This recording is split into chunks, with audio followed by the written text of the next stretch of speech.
கழக தலைவர் தளபதி இது வந்து எங்கேயோ கேட்ட மாதிரி இருக்குது. இல்லை, எங்கள் கழக தலைவர் வந்து தமிழக வெற்றி கழக தளபதி அவர்கள். பல லட்சக்கணக்கான தமிழ் மக்கள் வந்து தமிழக வெற்றி கழக மாநாட்டுக்கு வருவாங்கன்னு எதிர்பார்க்குறோம். இல்லை, லட்சக்கணக்கான பேருன்றீங்க. நான் போலீஸார் அந்த கேள்வியெல்லாம் கேட்டிருந்தாங்க, அதுக்கு நீங்கள் பதில் கொடுக்கும்போது ஒரு 50,000 பேர் கலந்துக்குவாங்க இல்லை அப்படின்னு சொல்லியிருக்கீங்க. இதெல்லாம் இல்லை, என்ன கேட்குறேன்னா இது வந்து இதெல்லாம் ப்ரொசீஜர்ஸ் தான். 100 ஏக்கருக்கு மேலே இடம் இருக்குது. இதெல்லாம் வந்து நாமினல் ப்ரொசீஜர்ஸ் தான். ஆனால் லட்சக்கணக்கான மக்கள் பங்கேற்பாங்க. இல்லை, அது எப்படி அதில் இப்போ போலீஸ்ட்ட ஒன்று சொல்லி இல்லை, அப்படி இல்லைங்க. இது வந்து எல்லா கட்சியும் அப்படி தான். ஒரு ஆர்கனைஸ்டு செட்டப்போட வராங்க. ஆர்கனைஸ் பண்ணுறதே செட்டப்போட பண்ணுறோம். அப்போது ஆர்கனைஸ்டாக வர்றவங்க வந்து இன்கேஸ் ஏதாச்சும் வந்துச்சுன்னா அந்த லேடர் இருக்குது. உடனே வந்து மாவட்ட செயலரில் வந்து கீழே ஒன்றிய செயலர் வந்து மாவட்ட செயலர்கிட்ட சொல்லுவாங்க. மாவட்ட செயலர் மேலே அஃபிஷியலாக யாரை பார்க்கணுமோ பார்ப்பாங்க. பொதுச் செயலாளர் இருக்காங்க எங்களுக்கு வழிகாட்ட. அந்த ஸ்ட்ரக்சர் இருக்குது. நீங்கள் ஒரு மாதம் வந்து ஸ்ட்ரக்சர்டு பண்ணாமல் ஒரு மாதம் கொண்டு வர்றதுக்கும் ஒரு பவர் ஸ்ட்ரக்சரில் ஒரு மாதம் வச்சு கொண்டு வர்றது ஈஸி. நீங்கள் இன்கேஸ் நடந்தாலும் அதை சரி பண்ணுற அளவுக்கு ஸ்ட்ரக்சர் இருக்குன்னு சொல்கிறேன். இது வந்து டிக்கெட் வாங்கிட்டு படத்துக்கு போகிற மாதிரி கிடையாது.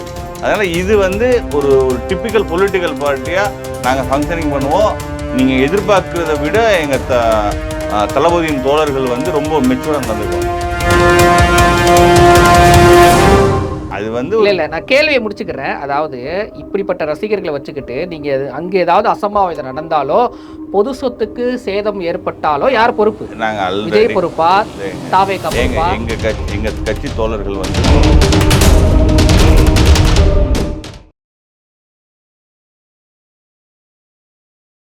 இன்றைய சிறப்பு நேர்காணலில் நம்முடன் பங்கேற்று இருக்கிறார் தமிழக வெற்றி கழகத்தின் செய்தி தொடர்பாளர் வீர விக்னேஸ்வரன். வணக்கம். வணக்கம்.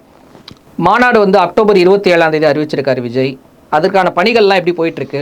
கழக தலைவர் தளபதி அவர்கள் வந்து ஆல்ரெடி டிக்ளேர் பண்ண மாதிரி அக்டோபர் 27 டேட் அறிவிச்சிருக்காங்க. கழக தலைவர் தளபதி இது வந்து எங்கேயோ கேட்ட மாதிரி இருக்குது. இல்லை, எங்கள் கழக தலைவர் வந்து தமிழக வெற்றி கழக தளபதி அவர்கள். அவர்கள் வந்து உத்தரவின் பேரில் எங்கள் பொதுச்செயலாளர் அவர்கள் வந்து அதுக்கான பர்மிஷன்ஸ் எல்லாம் வாங்கிட்டு இருக்காங்க. ஒவ்வொரு டிபார்ட்மெண்ட்ஸ்லையும் பொதுச்செயலாளர்கள் வந்து ஒவ்வொரு மாவட்டங்களுக்கான பணிகள் எல்லாம் மேற்பார்வையிட்டிருக்காங்க. அதுக்கான ஆயத்த பணிகள் நடந்துக்கிட்டு இருக்கு. தலைவரின் உத்தரவின் பேரில் பொதுச்செயலாளரின் வழிகாட்டின்படி மாநாட்டு வேலைகள் சிறப்பாக நடந்துக்கிட்டு இருக்கு. பல லட்சக்கணக்கான தமிழ் மக்கள் வந்து தமிழக வெற்றி கழக மாநாட்டுக்கு வருவாங்கன்னு எதிர்பார்க்குறோம். தமிழக அரசியலில் இது ஒரு திருப்புமுனை மாநாடாக இருக்கும். அடுத்த ஒரு 30 ஆண்டு வரலாற்றில் இந்த மாநாடு வந்து பொலிட்டிக்கலி வெரி சிக்னிஃபிகண்ட். தமிழ்நாட்டோட அரசியல் போக்கே மாற்றக்கூடிய மாநாடு வந்து விக்கிரவாண்டி மாநாடாக இருக்கும். இல்லை, லட்சக்கணக்கான பேருன்றீங்க. நான் போலீஸார் அந்த கேள்வியெல்லாம் கேட்டிருந்தாங்க, அதுக்கு நீங்கள் பதில் கொடுக்கும்போது ஒரு 50,000 பேர் கலந்துக்குப்பாங்க இல்லை அப்படின்னு சொல்லியிருக்கீங்க. இதெல்லாம் இல்லை, என்ன கேட்குறேன்னா இது வந்து இதெல்லாம் ப்ரொசீஜர்ஸ் தான். 100 ஏக்கருக்கு மேலே இடம் இருக்குது. இதெல்லாம் வந்து நாமினல் ப்ரொசீஜர்ஸ் தான். ஆனால் லட்சக்கணக்கான மக்கள் பங்கேற்பாங்க. இல்லை, அது எப்படி அதில் இப்போ போலீஸ்ட்ட ஒன்று சொல்லி நீங்கள்? இல்லை, அப்படி இல்லைங்க. இது வந்து எல்லா கட்சியும் அப்படி தான். இப்போ நீங்கள் அப்படி பார்த்தீங்கன்னா இளைஞரணி மாநாடு சேலம் நடந்துச்சு. அதில் என்னென்ன சொன்னாங்க, அங்கே என்னென்ன நடந்துச்சு? நீங்கள் உங்களுக்கு பேச தைரியம் இருக்கா? பேசலாமா? பேச தைரியம் இருக்கா? எந்த மீடியாவும் கவர் பண்ணல. நாங்கள் என்ன சொல்கிறோன்னா, கவர்மெண்ட் சைடு என்னென்ன விஷயங்கள் சொன்னாங்க, சில கொரிஸ் சொன்னாங்க, சில விஷயத்த மாற்ற சொன்னாங்க. நாங்கள் எல்லாத்தையும் மாற்றிருக்கோம். பார்க்கிங் மாற்ற சொன்னாங்க. கவர்மெண்ட் சைடுக்கு நாங்கள் ஃபுல் கோஆப்ரேஷன் தர்றோம். எங்களோட விஷயம் வந்து அனைத்து மாநாட்டுக்கு வரும் தோழர்களாக இருக்கட்டும், பொதுமக்களுக்காக இருக்கட்டும், எந்த ஒரு டிஸ்டர்பன்ஸும் இருக்கக்கூடாது. விக்கிரவாண்டி மாநாடு ஒரு வெற்றி மாநாடாக தமிழக வரலாற்றில் இடம்பெறணுங்கிறதுல தளபதி அவர்கள் வந்து ரொம்ப உறுதியாக இருக்காங்க. அதனால் இங்கே பணிகள் நடந்துக்கிட்டு இருக்கு. லட்சக்கணக்கான மக்கள் கூடுவாங்க. உங்களையும் வரவேற்கிறோம். ஓகே, இப்போ இது லியோ படம் வெளியாகும் முன்னாடி ஒரு ட்ரெய்லர் வெளியீட்டு விழா வந்து ரோஹிணியில் நடந்தது. அதில் வந்து ரசிகர்கள் முண்டியடித்து ஒரே கூட்டம் அலமோதியதில் வந்து அந்த தேட்டரை நாசமாயிருச்சு. ஒரு ரசிகர் கூட்டம்னா இப்படி இருக்கும்போது அரசியல் கட்சி இயக்கம் எங்கள் தலைவர் அவர்கள் வந்து தொண்டர்களை பழிவடத்து இது வந்து ஒரு அரசியல் கட்சி இயக்கம். தளபதி அவர்கள் வந்து ஆல்ரெடி தொண்டர்களுக்கு வந்து நம்ம ரொம்ப பொறுப்பாகவும் எந்த நல்ல விஷயங்கள் நடந்தாலும் அது நம்ம பசங்க பண்ணோங்கிற மாதிரி இருக்கணும் அப்படிங்கிற அறிவுரை கொடுத்துருக்காங்க. பொதுச்செயலாளர் அவர்களின் வழிகாட்டலின்படி எந்த ஒரு ஒரு ஒரு தவறு நடந்துடாதபடி மாநாடு சிறப்பாக நடக்கும். இல்லை அதான் எந்த நம்பிக்கையில் இருக்கு? இல்லை எங்கள் கட்சியோட தலைமையோட உத்தரவின்படி எங்கள் தோழர்கள் நடந்துக்குவாங்க. அந்த நம்பிக்கை தான். இப்போ தலைவர் உத்தரவின் பேரில் பொதுச் செயலாளர் ஒவ்வொரு மாவட்டத்தையும் ஆர்கனைஸ் பண்ணுறார். ஒவ்வொரு மாவட்ட செயலாளர்களும் அந்தந்த மாவட்டத்தில் எவ்வளோ பேர் வர்றாங்கிற டேட்டா அவங்கக்கிட்ட இருக்குது. அந்த மாவட்ட செயலாளர் கண்ட்ரோலில் தான் அந்த ஃபுல்லாக இருக்கும். இப்போது ஒரு மாவட்ட செயலாளர்னா அங்கே வந்து 4 தொகுதி இருக்குன்னா 4 தொகுதிக்கும் தொகுதி பொறுப்பாளர் போட்டிருக்கோம். தொகுதி பொறுப்பாளர் கீழே அந்தந்த பிளாக், அதாவது ஒன்றிய பொறுப்பாளர் இருப்பாங்க. அவங்கவுங்க மக்கள் இது ஒரு ஆர்கனைஸ்டு செட்டப்போட வராங்க. ஆர்கனைஸ் பண்ணுறதே செட்டப்போட பண்ணுறோம். அப்போ ஆர்கனைஸ்டாக வர்றவங்க வந்து இன்கேஸ் ஏதாச்சும் வந்துச்சுன்னா அந்த லேடர் இருக்குது. உடனே வந்து மாவட்ட செயலாளர் வந்து கீழே ஒன்றிய செயலாளர் வந்து மாவட்ட செயலாளர்கிட்ட சொல்லுவாங்க. மாவட்ட செயலாளர் மேலே அஃபிஷியலாக யாரை பார்க்கணுமோ பார்ப்பாங்க. பொதுச் செயலாளர் இருக்காங்க எங்களுக்கு வழிகாட்ட. அந்த ஸ்ட்ரக்சர் இருக்குது. நீங்கள் ஒரு மாதம் வந்து ஸ்ட்ரக்சர்டு பண்ணாமல் ஒரு மாதம் கொண்டு வர்றதுக்கும் ஒரு பவர் ஸ்ட்ரக்சரில் ஒரு மாதம் வச்சு கொண்டு வர்றது ஈஸி. நீங்கள் இன்கேஸ் நடந்தாலும் அதை சரி பண்ணுற அளவுக்கு ஸ்ட்ரக்சர் இருக்குன்னு சொல்கிறேன். விஎம்ஐயா இருக்கிறப்பே வந்து ஒரு பவர் செக்டரில் இருந்த இயக்கம் ஒரு ஃபேன் ஒரு நிகழ்ச்சி, அது இந்த நிகழ்ச்சியில் எந்த நிகழ்ச்சினாலுமே ஆர்கனைஸ் பண்ணிட்டு வர்றது கிடையாது. அவங்கவுங்க இண்டிவிஜுவல் அவங்க வந்தவங்க எல்லாருமே தளபதியோட ஃபேன்ஸ் எல்லாருமே ஒரு அரசியல் படுத்தப்பட்ட இப்போ நானே கூட போகலாம். இப்போ நான் வந்து ஒரு சாதாரண மக்கள் இயக்கத்தில் இல்லாமல் விஎம்ஐல இல்லாமல் ஒரு சாதாரண நபர்களே நிறைய பேர் வந்து அங்கே வந்திருக்கலாம். இங்கே அப்படி கிடையாது. இங்கே எல்லாமே ஸ்ட்ரக்சர்டு. வர்றவங்க எல்லாருமே பொலிட்டிக்கல் பார்ட்டியோட ஸ்ட்ரக்சர்டு ஆர்கனைஸ் பண்ணி வர்ற. அப்போ பொதுமக்கள் அலோடு இல்லை பொதுமக்கள் அலோடு தாங்க. இப்போ பொதுமக்கள் வந்தாலுமே அந்தந்த ஒன்றிய பொறுப்பாளர் வந்து அவங்க நாலேஜுக்கு போயிருக்கும். பொதுமக்கள் எத்தனை ஆயிரம் பேர் வந்தாலுமே அந்த ஒன்றிய பொறுப்பாளர் தான் நான் வாகனம் புக் பண்ணியிருப்பாங்க, ரெஜிஸ்டர் பண்ணணும். நீங்கள் இப்போ இதில் நினச்ச மாதிரி ஒரு டிக்கெட் வாங்கிட்டு உள்ளே போக முடியாது. இதில் வந்து வாகனம் இது பண்ணணும், பல கிளியரன்ஸ் இருக்குது. அவங்களுக்கு வந்து இவ்வளோ தூரம் வர்றாங்கன்னா அவங்க வந்து அந்தந்த பொறுப்பாளரோட கான்டாக்டில் தான் இருப்பாங்க. இது வந்து டிக்கெட் வாங்கிட்டு படத்துக்கு போகிற மாதிரி கிடையாது.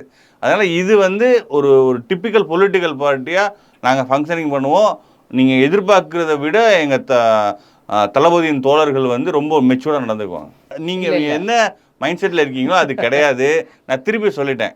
அது வந்து இல்லை நான் கேள்வியை முடிச்சுக்கிறேன். அதாவது இப்படிப்பட்ட ரசிகர்களை வச்சுக்கிட்டு நீங்கள் அங்கே ஏதாவது அசம்பாவிதம் நடந்தாலோ பொது சொத்துக்கு சேதம் ஏற்பட்டாலோ யார் பொறுப்பு? நாங்கள் விஜய் பொறுப்பா? தாவேகா பொறுப்பா? எங்கள் கட்சி தோழர்கள் வந்து பல ஆண்டுகளாக பல நல்ல பணிகள் செஞ்சுக்கிட்டு இருக்காங்க. இது வந்து மற்ற கட்சிகள் குறை சொல்கிறேன்னு நினைக்காதீங்க. மற்ற கட்சி கம்பேரேட்டிவில் மாநாடு நடத்தி பிரச்சனை வந்த கட்சிகளை விட ஒழுக்கமான பசங்க எங்கள் தோழர்களுக்கு இதுக்கு கட்டுப்பாட்டு. இன்னும் பார்த்தா ஒரு ஒரு ஒரு ஒரு ஆல்கஹாலோ இல்லை மற்ற விஷயங்களோ இல்லாமல் ஒழுக்கமான முறையில் எங்கள் தமிழக வெற்றிக்கழக மாநாடு நடக்கும். பெண்களுக்கு பாதுகாப்பு தரணுங்கிற விஷயம்லாம் எல்லாமே இருக்குது. எங்கள் தலைமையிலேருந்து எல்லா இன்ஸ்ட்ரக்ஷன்ஸும் வரும். அதனால் நீங்கள் ஒரு டிப்பிக்கல் பொலிட்டிக்கல் பார்ட்டியை விட ரொம்ப கண்ணியமான முறையில் கடமை கண்ணியம் கட்டுப்பாடுங்கிற அண்ணா பிறந்தவின் வார்த்தைக்கு இணங்க எங்கள் மாநாடு நடக்கும். இது ஓகே, அதெல்லாம் ஓகே. எனக்கு என்னென்னா இப்போ ஏதாவது சம்பவம் நடந்ததுன்னா சட்டம் ஒழுங்கு பிரச்சனை வந்ததுன்னா யார் பொறுப்புன்னா நீங்க வேணா திட்டமிடுறீங்களா? நான் சொல்றேன் நடக்காதுங்கிறேன். அப்புறம் நடக்கும் நடந்தா யார் பொறுப்பு? நான் என்ன சொல்றேன்னா அப்படின்னா இந்த நாட்டுல யாருமே கூட்டம் நடத்தக்கூடாது. நம்ம ஒரு ஒரு ஒரு பெரிய லட்சியத்துக்காண்டி ஒரு தளபதி அவர்கள் வந்து இயக்கம் ஆரம்பிச்சிருக்காங்க. அதுக்கு முதல் மாநாடு போட்டிருக்காங்க. தளபதியின் உத்தரவின் பேரில் பொதுச் செயலாளர் வழிகாட்டின் பேரில் எல்லா பணியும் நடந்துக்கிட்டு இருக்குங்கிறேன். Precautionary measure எடுத்திருக்குன்றேன். அப்புறம் அது நடந்துச்சுன்னா இது நடந்துச்சுன்னா அப்போதான் நீங்கள் கூட தான் நீங்கள் வீட்டிலே இருக்க வேண்டியதான். எதுவுமே பண்ண முடியாது. ஒரு விஷயம் நடக்காதுங்க. நீங்கள் உங்களோட எதிர்பார்ப்புக்கு நடக்காது. நல்லபடியாக நடக்கும். அதனால நெக்ஸ்ட் டாபிக். பாமக மீட்டிங்ல நடக்குது, ஒழுங்காதான் நடக்குதுங்கிறாங்க. ஆனா கடைசியில ஒரு கலவரமா வெடிக்கலையா? புரிஞ்சுங்க, ஒரு விஷயம் புரிஞ்சுங்க. Don't compare incomparable. அது வந்து ஒரு இன்சிடென்ட் நடந்துச்சுன்னா அதுக்கான சூழல் வேற. எங்க விஷயம் பொறுத்தளவுல நாங்க எல்லாத்துக்கும் பொதுவான இயக்கம், கேஸ்ட் ரிலீஜனுக்கெல்லாம் பொதுவான இயக்கம். எந்த ஒரு கன்ஃபரண்ட்டுக்கும் எங்களுக்கு மோட்டிவ் கிடையாது. நீங்க வந்து கம்பேர் சம்மந்தமே இல்லாமல் ஏதோ ஒரு இன்சிடென்ட் அப்படி பார்த்தோம்னா மும்பை கலவரம் கூட நடந்துச்சு. அதுக்காண்டி இங்கே கூட்டம் நடத்தாமல் இருப்பீங்களா? அயோத்தி மூமெண்ட் கூட தான் அங்கே கலவரம் நடந்துச்சு. இது இன்சிடென்ட் கிடையாது. எங்களால் எந்த பிரச்சனையும் வராதுன்னு நாங்கள் அதை தான் அஷூரன்ஸ் கொடுக்க முடியும். இப்போ மாநாட்டில் வந்து ஓபிஎஸ் பையன் இந்த மாதிரி நிறைய விஐபிகள் வந்து இணைகிறதா சொல்கிறாங்களே, உண்மையா? இல்லை, அதெல்லாம் ரூமர்ஸ் தான். உங்களை மாதிரி ஊடகவியலாளர்கள் வந்து பண்ணுற ரூமர்ஸு. அப்படி இஃப் எனி அப்படி இருந்தால் தலைமை இருந்து எங்கள் தலைவர் பொதுச் செயலாளர் அவர்கள் வந்து அறிவிப்பாங்க. இல்லை, அதான் நான் கேட்டதுக்கான பதிலே வரலையே. சினிமாவில் சம்பாதிக்கிறதோட அரசியலில் சம்பாதிக்க முடியும்னு ஒரு இது என்ன உங்களோட இது நான் என்ன சொல்ல வரேன்னா, இன்னும் ஒரு 20 ஆண்டுகள் நடித்தால் இன்னும் 5,000 கோடி சம்பாதிக்கணும். 20 ஆண்டுகள் இதே கிராஃபில் நடித்தால் ஒரு 5,000 கோடி சம்பாதிக்க முடியும். பணம் ஒரு பொருட்டாக இருந்தால் அவர் வந்து இந்த சொஃபிஸ்டிகேட்டட் லைஃப் 1917 பிறந்த புரட்சி தலைவர் அவர்கள் வந்து 72 அரசியலுக்கு வர்றார். எங்கள் தளபதி நான் 50 வயசுலேயே வர்றார். அவருக்கு பணம் தான் ஒரு பிரச்சனைனா, இந்த பணம் தான் அவருக்கு வேணும்னா இன்னும் ஒரு 10 வருஷம் நடந்தால் இது ஒரு பணம் ஒரு மேட்டரே கிடையாது.